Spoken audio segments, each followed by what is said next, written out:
3D Cartesian coordinate system, position vector r, velocity v, acceleration, kinetic energy.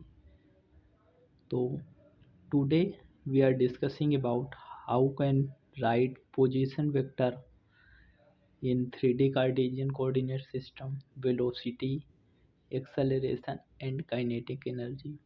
So today we are discussing about how to represent Cartesian coordinate system in 3D, position vector, velocity and kinetic energy. So we should start. So let's say if I have a coordinate system 3D, तो x y z,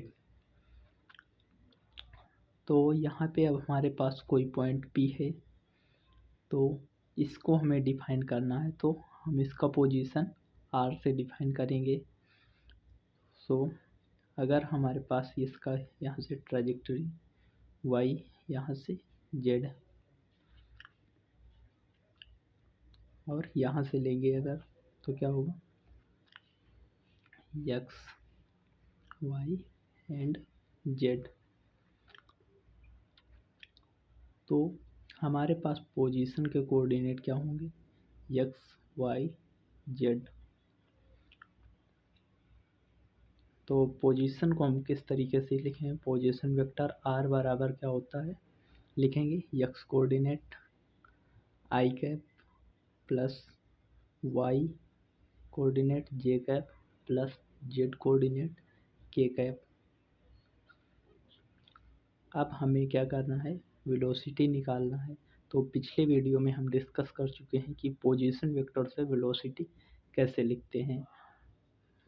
तो velocity क्या होगी, यहाँ पे हमारे पास dr/dt, तो r को time के साथ डिफ्रेंशिएट करेंगे तो क्या आ जाएगा हमारे पास x dot I cap plus y dot J cap plus z dot के कैप।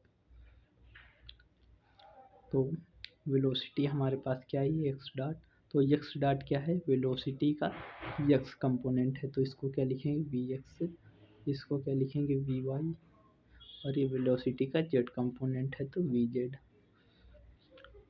अब हमें क्या चाहिए, एक्सेलरेशन। तो एक्सेलरेशन क्या होता है dv/dt। तो वेलोसिटी को क्या करेंगे, टाइम के साथ डिफ्रेंशिएट करेंगे तो क्या आएगा यहाँ से x double dot I cap plus y double dot J cap plus z double dot के कैप।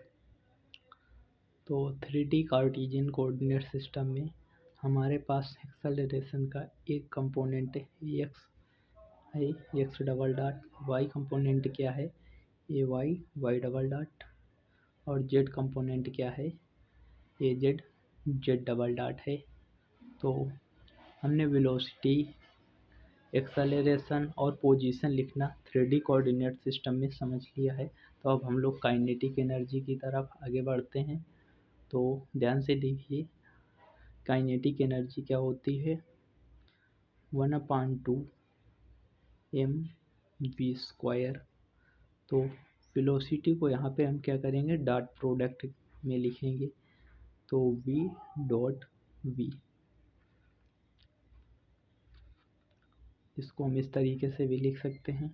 तो क्या होगा 1/2 mv डॉट v, v क्या है, ये हमारे पास वेलोसिटी आ गई है, तो इसको ब्रैकेट में इस तरीके से बंद कर लीजिए। आपको ये कंपोनेंट इसके याद रखने हैं। तो वेलोसिटी का डॉट प्रोडक्ट इसी के साथ लेंगे, तो इसको लिखते हैं x dot I cap plus y dot J cap plus z dot के कैप।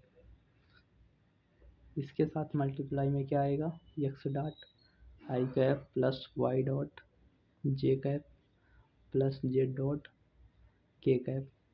तो अब हमें पता है कि सेम यूनिट वेक्टर का डॉट प्रोडक्ट यूनिट वेक्टर के साथ क्या होता है 1 होता है। तो x डॉट का x डॉट के साथ मल्टीप्लाई होकर यहाँ पे हमारे पास काइनेटिक एनर्जी क्या आएगी 1/2 m एक्स डॉट का एक्स डॉट के साथ मल्टीप्लाई होगा तो क्या होगा, X dot square plus Y dot square plus Z dot square. तो काइनेटिक एनर्जी हमारे पास क्या आ चुकी है, 1/2 m X dot square plus Y dot square plus Z dot square. तो हमने वेलोसिटी, पोजीशन, वेलोसिटी, एक्सेलरेशन और kinetic energy 3D coordinate system में लिखना सीख लिया है। अब हम अगले वीडियो में डिस्कस करेंगे कि पोलर कोऑर्डिनेट सिस्टम में, 2D पोलर कोऑर्डिनेट सिस्टम और 3D पोलर कोऑर्डिनेट सिस्टम में velocity, position, acceleration, kinetic energy etcetera other चीज़ें हम लोग कैसे रिप्रेजेंट करते हैं और लिखते हैं। तो आई होप, आशा करता हूँ कि आपको वीडियो समझ आया होगा। अगर समझ आया है तो प्लीज़ वीडियो को एक लाइक कीजिए और चैनल को सब्सक्राइब कीजिए इसी प्रकार के हेल्पफुल कंटेंट के लिए। Thank you.